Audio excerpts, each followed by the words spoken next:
મને ગીતાનો જો કોઈ શબ્દ ગમ્યો હોય તો એ છે સ્થિત પ્રજ્ઞ, અને મહાવીર અને બુદ્ધનો જો કોઈ શબ્દ ગમ્યો હોય તો એ છે સમત્વ, ધ બેલેન્સ. જિંદગીમાં બે પ્રકારની ઘટનાઓ બન્યા કરશે, એક સારી મન ખુશ થાય એવી, અને બે ખરાબ જેમાં મન દુખી થઈ જાય. આ બે ઘટનાઓ જ બનવાની છે. તો ગીતા એવું કહે છે,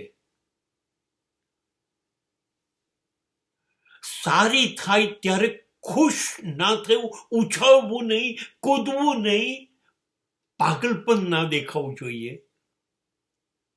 અને ખરાબ ઘટના થાય તો દુનિયાનું તમામ દુઃખ મારી પર જ ઉતરી આવ્યું. ના હું ઉદાસ થઉં, ના હું નાચવા કૂદવા માંડું, હું ખુશી પણ પચાઈ જઉં અને દુઃખ પણ અંદર ઉતારી દઉં.